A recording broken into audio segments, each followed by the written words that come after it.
तो उनके घर से लेके शमशान घाट तक यही गाना बजता रहा। वो पुराना चाबी वाला ग्रामोफोन था, उसको मतलब चला के हाथ से वहाँ पूरे उनके जनाजे में यही गाना बजता रहा। हमारे अब्बा ने शुरुआत की 1946 से और 2000 तक उन्होंने गाने लिखे हैं। और 1946 से बहुत पहले वो यूपी के गांव सुल्तानपुर में रहते थे और उनके अब्बा पुलिस में थे, तो वो चाहते थे वो हकीम बने। तो वो हकीम बने और 9 साल तक उन्होंने प्रैक्टिस किया है, हकीम बने रहे। वहाँ उन्होंने अपना डिस्पेंसरी भी खोली थी। उसके बाद उनको शायरी का बहुत शौक़ था। फिर बहुत बाद उनके अब्बा के बाद वो जिगर मुरादाबादी साहब के शागिर्द बने। फिर जिगर साहब ने 1946 में कहा कि बॉम्बे में एक मुशायरा है, तुम मेरे साथ बॉम्बे चलो। तो 1946 में वो बॉम्बे आए और साबू सिद्दीक हॉल में मुशायरा था। उसी मुशायरे में AR कारदार साहब, नौशाद साहब भी मौजूद थे। तो उन्होंने अपनी शायरी पढ़ी। कुछ याद है आपको, कौन सी शायरी पढ़ी थी? शबे इंतज़ार की कश्मकश में न पूछ कैसे सहर हुई। शबे इंतज़ार की कश्मकश में न पूछ कैसे सहर हुई। कभी एक चिराग जला दिया, कभी एक चिराग बुझा दिया।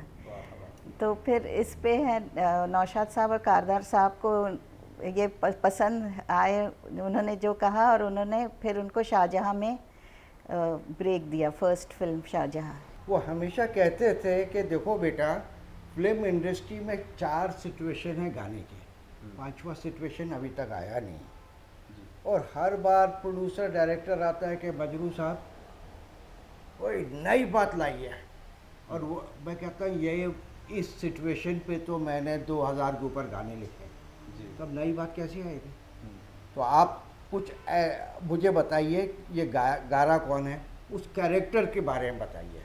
तो फिर वो कैरेक्टर की ज़बान जो होती थी उस पे लिखते थे।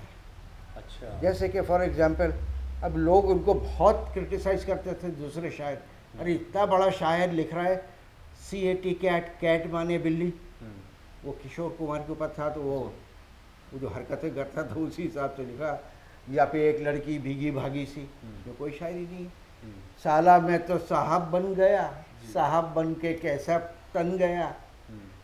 तो बोलते थे वो कैरेक्टर के ऊपर लिखते थे, तो उस पर नया रंग आता था। सारे गाने हिट रहे हैं। सारे गाने, एक तरफ वो लिखा है हम हैं मताए कूचे बाजार की तरह, फिर रहते थे कभी जिनके दिल में हम जान से भी प्यार हो की तरह। तो ऐसी ज़बरदस्त शायरी इनकी। और ये भी मैं कहूँ, ज़्यादातर इनके गाने ट्यून पे हैं, और ट्यून पे लिख के शायरी लाना बहुत मुश्किल है। ये मजरू साहब को कोई छू नहीं सकता है जो इनकी शायरी जो लाते थे।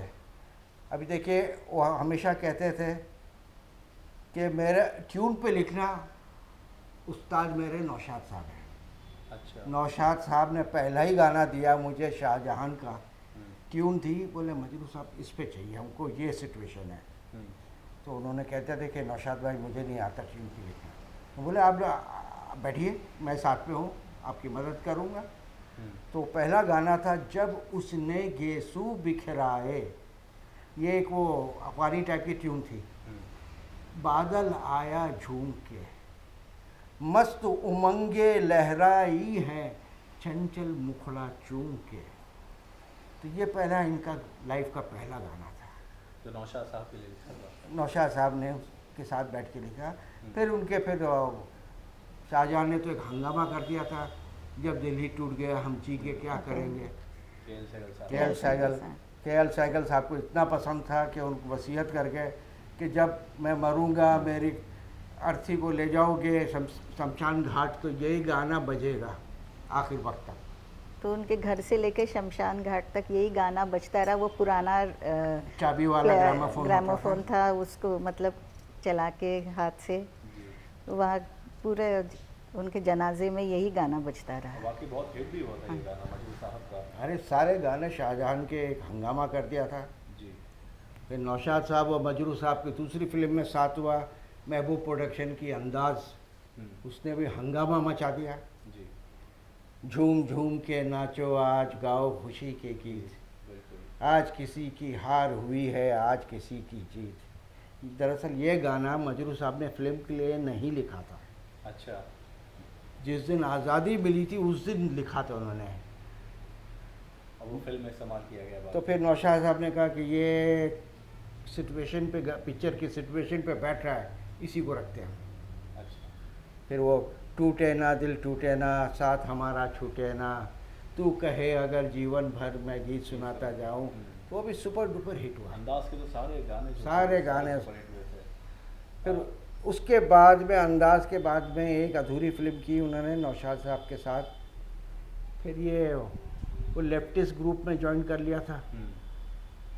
इनके साथ थे सब बरला सानी, राजेंद्र सिंह बेदी जी। और कृष्ण चंद, साहिर साहब वगैरह, ये सबसे साथ में इनके। कैफी आजमी भी थे। तो कोई नज़म लिख दी थी इन्होंने, तो उसकी वजह से उनको जेल हो गई। जी 2 साल की जेल हुई थी। 2 साल के लिए जेल हुई, बॉम्बे में आर्थर रोड में थे। जी तो वहीं से नौशाद साहब का साथ छूटा।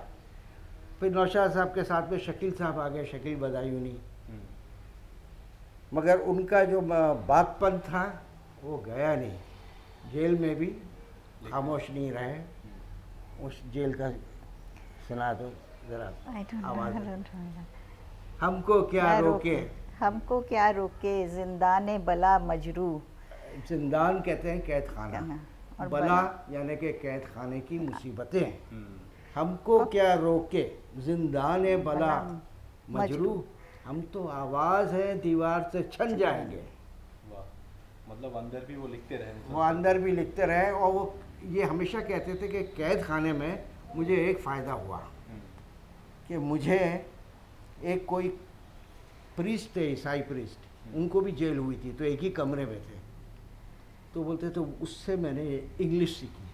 अच्छा